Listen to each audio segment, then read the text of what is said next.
ત્યારે વિદુરજી ઘરેથી નીકળ્યા અને વિદુરજી ગયા. હવે કોઈ કહેનારું રહ્યું નહીં. ભગવાનને એમ થયું કે આ કુરુક્ષેત્રનું રણસંગ્રામ કેમ કરીને રોકી શકાય એનો પ્રયાસ કરે. લાવ હું પોતે દૂત બનીને જાઉં અને દુર્યોધનને સમજાવું અને યુદ્ધ ટળી જાય. ઘણી વાર લોકો એમ કહે કે ભગવાને તો છેલ્લે સુધી પ્રયાસ કર્યો કે યુદ્ધ ટળી જાય, અને ભગવાન પોતે દૂત બની અને દુર્યોધનને સમજાવવા માટે આવી રહ્યા છે. જ્યાં નગરવાસીઓને સમાચાર મળ્યા કે ભગવાન દૂત બનીને આવે છે અને આખા નગરવાસીઓ બધા જ ભેગા મળીને નગરની બહાર દ્વારકાધીશનું સ્વાગત કરવા માટે ભેગા થઈ ગયા. પ્રભુનો રથ પધાર્યો, સુંદર મંગલ ધ્વનિઓ થવા લાગ્યા, ફૂલ છટકાવ થવા લાગ્યો, જય ઘોષ દ્વારકાધીશના થવા લાગ્યા અને પ્રભુની આગતા સ્વાગતા થવા લાગ્યા. આ સમાચાર મળ્યા વિદુરજી અને વિદુરાણીને. કહેવાય છે કે મહેલ છોડીને કુટિયા બાંધીને યમુનાજીના તટ ઉપર રહે છે. સમાચાર મળ્યા કે કૃષ્ણ પધારી રહ્યા છે, પ્રભુ પધારી રહ્યા છે અને એમના દર્શન કરવાનો મનોરથ મનમાં થયો. એક વૃક્ષની આડમાં ઉભા રહી અને દૂરથી પ્રભુ પધારી રહ્યા છે અને એમની ઝાંકી કરી રહ્યા છે. અને પ્રભુ બધાના સ્વાગત ઝીલતા જાય, બધા આગળ સ્મિત કરતા જાય, બધાના અભિવાદનોને ઝીલી રહ્યા છે. વિદુરાણીએ કહ્યું, સાંભળો છો, પ્રભુ બધા સામે સ્મિત કરે છે, આપણી સામે જોઈને સ્મિત કરે તો કેવો આનંદ આવે. જ્યાં આટલું બોલ્યા ત્યાં તો દ્રષ્ટિ પડી પ્રભુની. અરે કાકાજી નમસ્કાર. અને વિદુરજી તો એટલા પ્રસન્ન થઈ ગયા, વિદુરાણી એટલા પ્રસન્ન થઈ ગયા. વિદુરાણી કહે કે લાગે છે આપણા જ મનોરથો પૂરા કરવા ઠાકોરજી પધાર્યા લાગે. મારા મનમાં તો બીજો મનોરથ આવ્યો. શું મનોરથ? એ આવ્યો કે પ્રભુ આજે આપણા ઘરે પધારે અને ત્યાં રાજભોગ આરોગે તો કેવો આનંદ આવે. अरे पागल हो गई हो क्या? विदुर जी ने 56 भोग बनाए, अपने घर पे पधारते होंगे प्रभु. वो तो दुर्योधन के मेहमान हैं और दुर्योधन ने 56 भोग सिद्ध किए परमात्मा के लिए. वो तो वहां समाधान के लिए आए, अपने घर थोड़ी पधारेंगे. હવે આ તો મનમાં મનોરથ જાગ્યો એટલે તમને કહી દઉં, જો મનોરથ જ્યારે પણ કરો ને ત્યારે પોતાની અવસ્થા, પોતાની કક્ષા અને પોતાનું સામર્થ્ય જોઈને ન કરતા, પણ જેના માટે મનોરથ કર્યો છે ને એનું સામર્થ્ય જોઈને મનોરથ કરો. મનમાં જે પણ મનોરથ કરો, ક્યારે પણ એવું નહીં વિચારું મારાથી થોડી આવી કથા, મારાથી થોડો આવો મનોરથ થાય, હું થોડી આમ, ક્યારે નહીં. ભલે તમારું પાત્રતા, સામર્થ્ય, યોગ્યતા હોય ન હોય, પણ મનોરથ મનમાં કરવામાં ક્યારે પણ કંજુસાઈ ન કરતા, ક્યારે પણ પોતાના લૌકિક સામર્થ્યને જોઈ વિચાર ન કરતા, મનમાં મોટો જ મનોરથ કરે. કારણ પ્રભુને તમારી પાસે કરાવવું હશે, તમારો મનોરથ ગમી જશે તો તમને સામર્થ્ય આપવામાં એને એક ક્ષણની વાર નથી લાગવાની, આપણા દિવસો ફેરવવામાં એને જરાય વાર નથી લાગવાની. એટલે જ્યારે પણ ભગવત સંબંધી મનોરથ કરો ને ત્યારે પોતાના સામર્થ્યને જોઈને નહીં, પણ પ્રભુ સર્વ સમર્થો હિ તતો નિશ્ચિત તતામ રજે, પ્રભુના સામર્થ્યને જોઈને. કારણ દુનિયાના લોકો હાથમાં મૂકી જશે, ભગવાન તો ભાગ્યમાં લખી જશે કે જે કોઈ છૂટવી નહીં શકે. એટલે જ્યારે પણ મનમાં મનોરથ કરો, ક્યાંય બી ઉત્તમ વિચાર કરો, અને એ વિચાર કરવામાં ક્યારે પણ પોતાના લૌકિક વ્યવહાર અને સામર્થ્યને જોતા નહીં. જ્યારે પણ મનમાં વિચાર આવે તો ઉત્તમ વિચારજો, સારામાં સારું વિચારજો. અને પ્રભુ આગળ જઈને પણ એવી ફરિયાદ ન કરતા કે મારા મનમાં આમ છે ને મારી ક્યાં પાત્રતા, મારી ક્યાં યોગ્યતા. ના, ઉત્તમ મનોરથો મનમાં વિચારો, પ્રભુ જરૂર પૂરા કરશે. પ્રભુ પાસે જ્યારે પણ જઈએ ત્યારે મનમાં ઉત્તમ મનોરથોને લઈને જવા.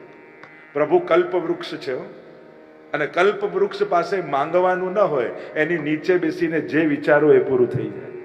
આ ભાગવત પણ કલ્પ વૃક્ષ છે. અહીંયા બેઠા બેઠા જે વિચારશો એ પૂરું થઈ જશે. એટલે વિચારતી વખતે ધ્યાન રાખજો. પેલા કલ્પવૃક્ષની કથા આવે છે ને કે પેલા કોઈ ભૂખ્યો આવ્યો અને એને થયું કે ભોજન આવી જાય તો સારું, તો ભોજન આવી ગયું. હવે ખાટલો મળી જાય તો ખાટલો આવી ગયો. જંગલ હતું અને એને થયું કે અરે આટલું જંગલ છે, કોઈ સિંહ આવીને મારી ના નાખે, મને ના મારી નાખે. તો કલ્પવૃક્ષ તો એવું જ છે, એ આપવામાં વિવેક રાખતો નથી. પણ આપણા મહાપ્રભુજી કેવા કલ્પવૃક્ષ છે, શ્રી વલ્લભ કલ્પ ધ્રુમ ફલ્યો, ફલ લાગ્યો વિઠ્ઠલેશ. એ આપે છે તો તમારું અહિત થાય એવી વસ્તુ તમારા સુધી પહોંચવા જ નહીં દે. વિદુરાણી મનમાં મનોરથ કરે છે કે પ્રભુ મારા ઘરે પધારે તો કેવું સારું. અરે પ્રભુનું તો રથ ગડગડ કરતો આગળ વધી ગયો. દુર્યોધન સભામાં બેઠો છે અને પરમાત્મા આવીને ત્યાં ઉભા રહ્યા અને સમજાવવા લાગ્યા કે દૂત બનીને આવ્યો છું, દુર્યોધન માની જા, કોઈનું ભલું નહીં થાય યુદ્ધથી. તને ન ગમતા હોય એવા 5 ગામ, જેમાં કાંઈ ઉગતું ન હોય, પાકતું ન હોય, સાવ બંજર જમીન હોય, એવા 5 ગામ આપી દે. હું તને ખાતરી આપું છું, પાંડવોને હું મનાવી લઈશ અને યુદ્ધ ટળી જશે, બચી જશે. પણ જેની બુદ્ધિ બગડી હોય એ ભગવાનનું ઇનામ આવે.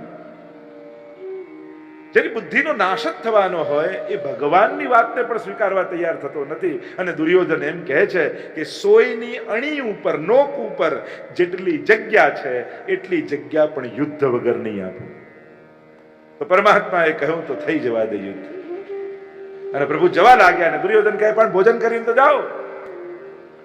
પ્રભુ કે 2 અવસ્થામાં ભોજન થાય, કાં તું મારો પ્રિય હોય અને ક્યાં મારે ભોજનનો અભાવ હોય. આ 2 અવસ્થામાં થાય. નથી તું મારો પ્રિય અને નથી મારે ભોજનનો અભાવ. મન મિલે ઇષ્ટ મિલે, મિલે ભજન રસ રીત, તાહી કે સંગ કીજીએ ખાન પાન ઓર પ્રીત. આપણે ત્યાં ગમે તેના હાથે ખાવાની પણ ના કહી છે. આપણા શાસ્ત્ર એમ કહે છે કે જે હાથથી ક્યારે પ્રભુના ચરણસ્પર્શ થયા નથી, જારી ભરાઈ નથી, ક્યારે કોઈ માળા ફેરવાઈ નથી, કોઈ સેવા કાર્ય થયા નથી, એ હાથને શાસ્ત્રએ મળદાના હાથ કહ્યા છે.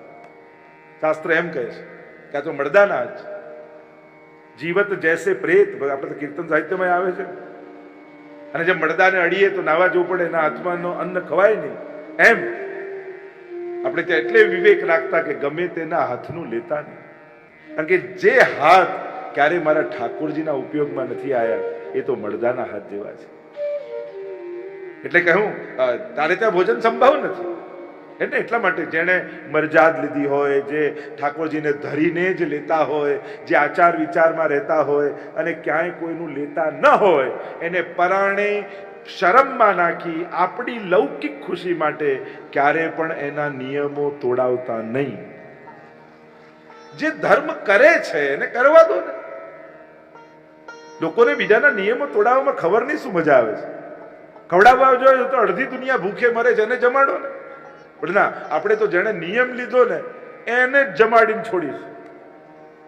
પાછા એમાં લૌકિક પેલાને શરમમાં શું, તમે કઈ મોટા ભગત થઈ ગયા, અમે કઈ ખરાબ છીએ, અમારે ઘેર નથી જમતા, નામ તો આ કોઈને ખરાબ કે સારા બતાવવાની વાત જ નથી. આ તો એક ભક્તનો સંકલ્પ છે, જે મહાપ્રભુજીની આજ્ઞા છે કે સર્વ સમર્પિતમ ભક્ત્યા અસમર્પિત વસ્તુ નામ તસ્માદ વર્જનમાચરેત. આદિ અનેક પ્રકારની આજ્ઞાઓ છે. જે અસમર્પિતનો ત્યાગ અને જેણે કર્યો છે એનું સન્માન કરો, એનો આદર કરો, એના માટેની વ્યવસ્થાઓ કરો. આપણી તકલીફ એ છે, બીજા ધર્મમાં જો કોઈ વ્રત કરે, ઉપવાસ કરે અમુક દિવસ સુધી, તો એનો વરઘોડો કાઢીને સન્માન કરે કે આણે આટલું તપ કર્યું. અને આપણે તો કોઈ નિયમ લે એટલે બિચારો ગયો. વારે ઘડીએ એને સંભળાવી જ્યાં સુધી શરમમાં નાખી એનો નિયમ તોડાવી ન દઈએ ને ત્યાં સુધી આપણને હાસ ના થાય. શા માટે? આટલી મેચ્યોરિટી નહીં આપણને. આપણે નથી કરી શકતા, પણ જે કરી રહ્યું છે એને તો પ્રોત્સાહિત કરો, એની તો વ્યવસ્થા કરો કે ના ના, અમારી લૌકિક ખુશી માટે તમારો ભગવત નિયમ તોડતા નહીં હો.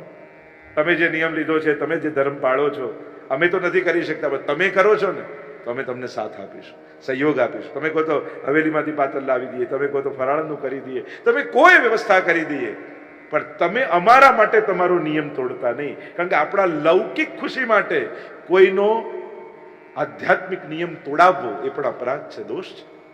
અને ક્યારે પણ કોઈ પણ ધર્મ કરતું હોય અને આપણે એને જાણતા ન હોઈએ, સમજતા ન હોઈએ, એની આપણને ખબર ન હોય, તો એ જાણ્યા વગર ક્યારેય નિંદા એમની નહીં કરવી. કારણ કે આપણને વસ્તુની ખબર નથી, આપણે વસ્તુને જાણતા નથી. એટલા માટે ધર્મશાસ્ત્રોમાં પણ તમે જ્યારે શાસ્ત્રને જાણતા નથી, વાંચતા નથી, એટલે ભગવાનની પણ કોઈ પણ લીલા માટે ભગવાન સામે દોષની આંગળી ચીંધવી નહીં. અને તમે એનું પાછા લોકો એમ કે એવું ક્યાં લખ્યું છે? બધે લખ્યું છે, તે કેટલું વાંચ્યું છે? પાછા લોકો ક્યાં લખ્યું છે? બધે જ છે, આપણે વાંચતા નથી. કારણ કે આપણે ક્યારેય કોઈ ધર્મશાસ્ત્ર પ્રમાણે વાંચીને કોઈ નોલેજ લીધું જ નથી. કે કોઈ પણ વૈષ્ણવનું ઘર ભાગવતજી, ગીતાજી અને 16 ગ્રંથ વગર ન રહી જાય. આ એક સંકલ્પ. અને આનાથી મહાપ્રભુજી કેટલા રાજી થાય, મહાપ્રભુજીને કેટલી પ્રસન્નતા થાય. મહાપ્રભુજીના વચન છે, શાસ્ત્રમ અવગત્ય મનોવાગદેહી શ્રી કૃષ્ણ સેવ્ય. શાસ્ત્રને જાણી પછી માની મનવાણી કર્મથી કૃષ્ણ સેવા કરો. ભલે વાંચતા નહીં, પણ ઘરે રાખો તો ખરા. ક્યારેક એવો વિચાર આવશે કે લાવ ખોલીને જોઉં તો ખરા. એટલે ઘરમાં ગ્રંથો જરૂર હોવા જોઈએ. તો જે આપણે ચર્ચા કરી રહ્યા છે, જે નિયમ પાળતા હોય ધર્મ, કારણ કે સમાજમાં આઈડિયલોને ખતમ કરી નાખશો ને, આદર્શ લોકોને, તો આવતી પેઢીને પ્રેરણા આપવા માટે કોની સામે આંગળી ચીંધશો? તમે આદર્શ વૈષ્ણવ જ, મર્યાદી વૈષ્ણવ જ નહીં રહેવા દો, શરમમાં નાખી, વ્યવહારમાં નાખી, તો તમારા પૌત્રાને કોની સામે આંગળી ચીંધીને કહેશો કે બેટા સાચા વૈષ્ણવ આવા હોય, પાકા વૈષ્ણવ આવા હોય? આજે સૌરાષ્ટ્રમાં જાઓ, 5-5 ગાડીઓ ઘરની આગળ પડી હોય, નોકર ચાકર હોય, પણ ઠાકોરજી મારે સવારે ઉઠી સ્નાન કરીને ધોતી ઉપરણો પહેરી અને કૂવામાં જળ ભરવા જાય. એ દ્રશ્યો આપણે જોયા છે ને આજે છે. આ ભાવ છે, આની શ્રદ્ધા છે. તો અહીંયા દુર્યોધન કહે છે, પરમાત્મા કહે કે મારો રાજભોગ તો ક્યારનો તૈયાર છે. અને પ્રભુ ચાલ્યા અને ત્યાં રથ ઉપર બિરાજમાન થયા. સારથીને કહ્યું કે મારો રથ વિદુરજીના ઘરે લઈ ગયો. અને વિદુરજીના ઘરે આંગણે આવીને રથ ઉભો છે. વિદુરજી સ્નાન કરીને માળા ફેરવી રહ્યા છે. સુલભાજી સ્નાન કરવા પધાર્યા છે અને હાથમાં માળા લઈ અને વિદુરજી શ્રી કૃષ્ણ શરણમ મમ, શ્રી કૃષ્ણ શરણમ મમ, શ્રી કૃષ્ણ શરણમ મમ પ્રભુના નામનો જાપ કરી રહ્યા છે. વિચાર કરો, તમે ડ્રોઈંગ રૂમમાં બેઠા હોય સોફામાં અને અષ્ટાક્ષરની માળા ફેરવતા હો અને એટલામાં દરવાજો ખટખટે અને તમે દરવાજો ખોલો અને સામે ઠાકોરજી ઉભા હોય તો તમને કેવો આનંદ આવી જાય? એમ જ્યાં દરવાજો ખટખટ્યો, વિદુરજીએ દ્વાર ખોલ્યું અને સામે દ્વારિકાધીશ અવાક બની ગયા. આજ ગોપાલ પાહુને આયે, નિરખી નયન અઘાયરી, કે નિરખું કે ટહલ કરું એકો બનત ન ઉપાયરી. અરે મારા ઘરે પ્રભુ પધાર્યા. આંખ એક ક્ષણ એમના મુખમાંથી હટવા તૈયાર નથી. બુદ્ધિ કહે છે અરે વ્યવસ્થા કર, તૈયારી કર, આસન બિછાવો, પધરાવો. સૂઝતું નથી કે આંખ ફેરવું અને બુદ્ધિ એમ કે છે વ્યવસ્થા. અરે પ્રભુ મેરે ઘર પધારે, અરે સુલભા દેખ પ્રભુ પધારે હે, પધારો પધારો. પ્રભુ સુંદર રેશમી આસન બિછાવી દીધું, પ્રભુને પધરાવ્યા. નીચે બેઠા બેઠા પ્રભુની એ અલૌકિક સુંદરતાના રસપાન કરી રહ્યા છે. અપલક નેત્રોથી, અનિમેષ નેત્રોથી એમ થાય કે રૂપ સુધારસ માધુરી તે લોચન ભરી ભરી પી જાય. સાવલી સુરત નયન વિશાલા, એ સુંદર શ્યામ સુંદરના મુખારવિંદના દર્શન કરતા ગુંગરાળા કેશ વિખરાયેલા છે અને એવા સુંદર પ્રભુ લાગી રહ્યા છે. ટગર ટગર ટગર ટગર વિદુરજી ને વિદુરાણી અપલક નેત્રોથી પ્રભુના સ્વરૂપ અમૃતના પાન કરી રહ્યા છે. 10 મિનિટ, 15 મિનિટ, અડધો કલાક, કલાક થયો અને પ્રભુને થયું કે ભૂખ્યા રહેવાનો જ આજે તો યોગ લાગે. આવ્યો છું ભોજન કરવાને, કોઈ પૂછતું નથી. અને ધીમે રહીને કહ્યું કાકાજી ઘરમાં કઈ ભોજન છે, બહુ ભૂખ લાગી છે. અરે આજ તો અમારો મનોરથ હતો કે પ્રભુ આપ અમારા ઘરે આવીને ભોજન કરો. આપ તો ભક્તોના મનોરથો પૂરા કરવા વાળા છો, ભક્તે ઈચ્છા પૂરકાય છો પ્રભુ. આપ અમારા મનમાં મનોરથ થયો કે આપ અમારે ત્યાં આવીને આરોગો અને આજ પ્રભુ અમારે ત્યાં પધાર્યા. દોડતા સુરભાજી ગયા છે, કેળા લઈને આવ્યા, પ્રસિદ્ધ કથા અને કેળું છોલે અને નેત્રો તો હટતા નથી પ્રભુના મુખમાંથી. બુદ્ધિ બંધ થઈ ગઈ છે. કેળું ફેંકે છાલ આપે ઠાકોર. અને પ્રભુ કે મારે ગીતાજીમાં એમાં પણ બોલવાનું જ છે, પત્રમ પુષ્પમ ફલમ તોયમ યો મે ભક્ત્યા પ્રયચ્છતિ. જે ધરે હું આરોગું છું, લાવ પહેલા કરી લઉં ને પછી બોલીશ. અને પ્રભુ છાલ આરોગવા લાગે.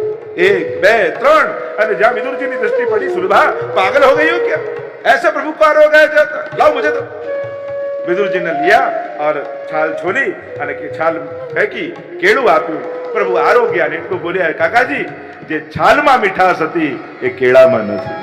પદ્મનાભદાસજી છોલે ધરતા, ડગલી કરતા, દાળ આ ભાત આ શાક અને જે પ્રસાદ લે ને, જે ડગલીમાં જે ભાવ કર્યો એવો સ્વાદ વૈષ્ણવને આવે. ઠાકોરજી એ ભાવથી આરોગ્ય. પ્રભુ ભક્તોથી પ્રેમ કરે છે, ભક્તોની વ્યવસ્થાથી નહીં, ભક્તિની વસ્તુઓથી નહીં, ભક્તોના પાત્રોથી નહીં. એમને પ્રેમ ભક્તથી છે. ગમે તેટલી વ્યવસ્થા કરી જાઓ, પણ અવ્યવસ્થામાં પણ ઠાકોરજીને તમારી જોડે રહેવું વધારે ગમે છે. ઘણી વાર લોકોને એમ થાય બહારગામ જઈ પણ બધું વ્યવસ્થા સચવાય નહીં ને શ્રમ પડે એટલે અમે મૂકીએ, પણ પ્રભુને તમારાથી દૂર જઈને શ્રમ પડે છે, તમારી સાથે ક્યારે શ્રમ નથી પડતો. અહીંયા નક્કી થયું, પ્રભુ તો કૃપા કરીને પધાર્યા અને હવે યુદ્ધ નિર્ધારિત થઈ ગયું કે હવે યુદ્ધ થવાનું. વિદુરજીને થયું કે મારે ભાઈઓને લડતા જોવા નથી.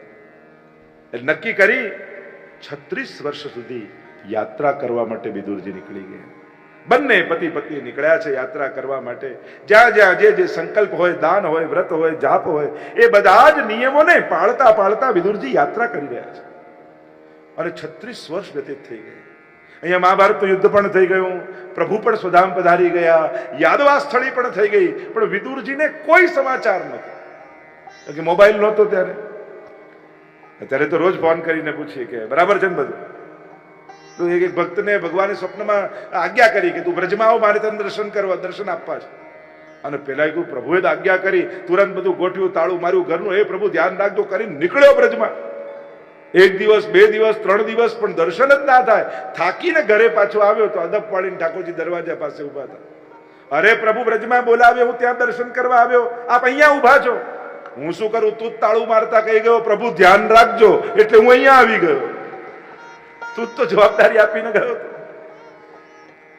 વિદુરજી બધા જ નિયમોને પાળતા પાળતા યાત્રા કરે છે અને ત્યાં ઉદ્ધવજી સાથે એમનો મેળાપ થયો અને ઉદ્ધવજીએ સમગ્ર વૃત્તાંત કહ્યું. અને જ્યારે આ સમાચાર મળ્યા કે પ્રભુ સ્વધામ પધારી ગયા, વિદુરજીનું હૈયું ભરાઈ આવ્યું. પ્રભુ ન રહ્યા, છેલ્લે એમના દર્શને ન થયા. મને કહું ભાગ્યશાળી છો તમે વિદુરજી. લોકો અંત સમયમાં ભગવાનને યાદ કરે, પ્રભુ અંત સમયમાં તમને યાદ કરતા હતા. અને મને કહ્યું છે કે વિદુરજી મળે તો એમને કહેજો કે મૈત્રેય મુનિને જઈને મળે, એમના માટે સંદેશો રાખ્યો છે. આવે છે મૈત્રેય મુનિ પાસે અને ત્યાં સુંદર ચર્ચાઓ થઈ છે. જો જ્ઞાનીઓ મળે, મહાપુરુષો મળે તો કેવી વાતો થાય. લૌકિક અને અલૌકિક, સત્સંગ અને દુસ્સંગનો આ ફરક છે ને. જેને મળવાથી ભગવાન ભૂલી જવાય એ દુસ્સંગ, અને જેને મળીને ભગવાન યાદ આવે એ સત્સંગ. સુંદર ચર્ચા થઈ છે. સૃષ્ટિ સર્જનનો ઇતિહાસ પૂછ્યો છે. એક સુંદર પ્રશ્ન વિદુરજીએ કર્યો કે દુનિયાનો દરેક માણસ સુખ માટે જ કામ કરે છે, કોઈને દુઃખ નથી જોઈતું. આપણે નાના હોઈએ તો આપણને શીખવાડે, બેટા આમ બેસાય, આમ બોલાય, આમ ખવાય. કોઈને શીખવાડવું પડે છે, બેટા સુખ ઈચ્છવાનું અને દુઃખ નહીં ઈચ્છવાનું. કોઈને પ્રેક્ટિસ કરાવવી પડે છે, કોઈને શીખવાડવું પડે છે. કેવી સુખની કામના દરેકની ભીતર રહેલી છે. દુનિયાના દરેક વ્યક્તિને સુખ જોઈએ છે, કારણ કે સુખનો જે અંશ છે ને એટલે પૂર્ણ થવાની કોશિશ કરે છે, પરમાત્મા તરફ જવાનો પ્રયાસ કરે છે, પૂર્ણાનંદ બનવાનો પ્રયાસ કરે છે. એટલે જ સુખની કામના છે. 2 મહિનાના બાળકને ચાવી આપો ને તો એ મોઢામાં નાખે, કારણ કે મોઢેથી જ એને સુખ ખબર હોય, બીજા સુખ ખબર ના હોય, પણ એની ગતિ સુખ તરફ હોય. સુંદર પ્રશ્ન કરતા વિદુરજી કહે છે, ગુરુદેવ પ્રત્યેક વ્યક્તિ સુખ માટે કામ કરે છે, છતાં એને દુઃખ કેમ મળે છે? કોઈ દુઃખની ઈચ્છા રાખતા નથી, દરેકનો પ્રયાસ સુખ મેળવવાનો છે, છતાંય દુઃખ કેમ આવે છે? પ્રશ્નનો ઉત્તર આપતા કહ્યું, માણસ જ્યાં સુખ છે ત્યાં નથી ગોતતો, એટલા માટે દુઃખી છે. સંસાર તો દુઃખમાં લય જ છે. કોઈ ને કોઈ પ્રકારથી એ જ સુખ એનું દુઃખ રૂપે પરિણમિત થવાનું જ છે, અને નિશ્ચિત છે. સુખ તો કેવલ હરિના ચરણોમાં છે. અને જ્યાં સુધી ભગવાનથી સુખ માંગતો રહેશે અને સુખ મેળવવાની જ આકાંક્ષા રાખતો રહેશે ત્યાં સુધી દુઃખી રહેશે. જ્યારે ભગવાનને સુખ માની લેશે એટલે એના દુઃખ સર્વે સમાપ્ત થઈ જશે. આગળ સૃષ્ટિ સર્જનનો ઇતિહાસ પૂછ્યો છે. સૃષ્ટિનું સર્જન કઈ રીતે થાય? તો ભગવાનના નાભીમાંથી કમળ, કમળમાંથી બ્રહ્માજી પ્રગટ થયા. બ્રહ્માજીએ મનુ અને શત્રુપાને પ્રગટ કર્યા. જેમ ક્રિશ્ચિયાનિટીમાં આદમ અને ઈવની વાત છે, એમ આપણા સ્ક્રિપ્ચર્સમાં મનુ અને શત્રુપા પ્રથમ દંપતી છે. એટલે મનુના જે પુત્રો થયા એ જ માનવ કહેવાય, જે મન પ્રધાન છે. માનવતા, માનવ, આ મન પ્રધાન. અને સ્ત્રીનું નામ મનુ અને શતરૂપા.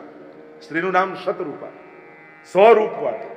આજે પણ કોઈ પણ ઘરની એક સાધારણ પણ સ્ત્રી હોય તો એને કેટલા બધા રૂપ હોય. એ પત્ની તરીકે પણ હોય, વ્યવસ્થાપક તરીકે પણ હોય, સલાહકાર તરીકે પણ હોય, મિત્ર તરીકે પણ હોય, એક મા રૂપે પણ હોય, એક બહેન રૂપે પણ હોય, એક પત્ની રૂપે પણ હોય, એક વહુ રૂપે પણ હોય. કેટલા રૂપ એક સ્ત્રીના હોય છે. એક વ્યક્તિ કેટલા સ્વરૂપોની જવાબદારી નિભાવીને એ સ્ત્રી જીવતી હોય છે. નામ છે શતરૂપા. મનુ અને શત્રુપા થયા. એમને કહ્યું મૈથુની સૃષ્ટિનો વિસ્તાર કરો. કહ્યું કે ક્યાંથી વિસ્તાર કરી? સૌથી પહેલા પૃથ્વીને બ્રહ્માંડમાં પ્રસ્થાપિત કરો. એને તો હિરણ્યાક્ષ લઈ ગયો છે રસાતલમાં. જ્યાં સુધી યોગ્ય વાતાવરણ ન બને ત્યાં સુધી સૃષ્ટિનો વિસ્તાર ન થઈ શકે. અને એ જ સમયે બ્રહ્માજીની નાસિકામાંથી બોલો વરહા ભગવાન કી જય, વરહા ભગવાનનું પ્રાગટ્ય થયું. નાસિકામાંથી એટલા માટે કારણ કે પૃથ્વીને ગોતવાની છે, અને પૃથ્વીનો ગુણ ગંધ છે. જો બ્રહ્માંડના કોઈ પણ ગ્રહમાં સ્મેલ નથી, એ વસ્તુની સ્મેલ નથી, આ પૃથ્વીનો જ ગુણ ગંધ છે, અને ગંધ નાસિકામાંથી લેવાય એટલે નાસિકામાંથી અવતાર થયો.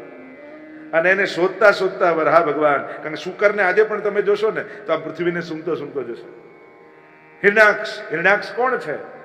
અક્ષ એટલે આંખ, હિરણ્ય એટલે સુવર્ણ, જેની આંખ ધન તરફ જ લાગેલી છે ને, ધનમાં જ લાગેલી છે, હિરણાક્ષ વૃત્તિ છે. ભગવાને એનો ઉદ્ધાર કર્યો છે. ઉદ્ધાર કરીને પૃથ્વીને લઈને બ્રહ્માંડમાં પ્રસ્થાપિત કરી છે, અને પ્રસ્થાપિત કરીને કહ્યું કે હવે સૃષ્ટિનો વિસ્તાર કર. જો આ વરાહ ભગવાન રૂપે આવ્યા, અને આવ્યા રસાતલમાંથી પૃથ્વીને કાઢી, એટલે સ્નાન કરવા માટે આજે પણ શુકર ક્ષેત્ર તેને કહીએ છીએ આપણે. અને ત્યાં જઈને સ્નાન કર્યું. શ્યામ બનેલા હતા, સ્નાન કરીને શ્વેત બન્યા, અને ત્યારથી શ્વેત વારાહ કલ્પનો પ્રારંભ થયો. અનેક અનેક કથાઓ જોડાયેલી છે. વરાહ પુરાણમાં પણ અનેક પ્રકારની કથા છે. અને પૃથ્વીને પ્રસ્થાપિત કરી છે, યોગ્ય વાતાવરણ થયું છે, અને સૃષ્ટિનો વિસ્તાર કરવાની આજ્ઞા કરી. 3 પુત્રી થઈને 2 પુત્ર થયા. આકુતિ, દેવહૂતિ ને પ્રસૂતિ, 3 પુત્રી થઈ. 2 પુત્ર થયા, ઉત્તાનપાદ અને પ્રિયવ્રત. એમના વંશના વિસ્તારની કથા આવી. દેવહૂતિના વિવાહ થયા છે કશ્યપ કરદમ ઋષિ સાથે. કરદમ સાથે વિવાહ થયા દેવહૂતિના.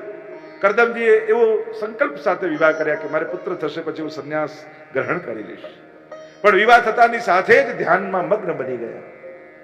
ખૂબ સેવા કરી પત્નીએ, શરીર સૂકવી દીધું. એકવાર દ્રષ્ટિ પડી, અરે મારી પાછળ એને જીવન ગાળી દીધું. કહ્યું સરોવરમાં સ્નાન કરીને આવો. સ્નાન કરીને આવ્યા, સર્વાંગ સુંદરી બન્યા, સુંદર વિમાન તૈયાર કર્યું છે અને વિહાર કર્યો છે. નવકન્યા થઈ અને 10મા પુત્ર રૂપે બોલો કપિલ નારાયણ ભગવાન કી જય. કપિલ ભગવાનનું પ્રાગટ્ય થયું. અને આ કપિલ ભગવાન સાંખ્ય શાસ્ત્રના ઉપદેશક છે. બહુ આદિ શાસ્ત્ર છે સાંખ્ય. મુક્તિ માટેનો માર્ગ છે સાંખ્ય માર્ગ. સાંખ્યમ સંખ્યાત્મકત્વાચ્યમ કપિલાદિ વિરુચ્યતે.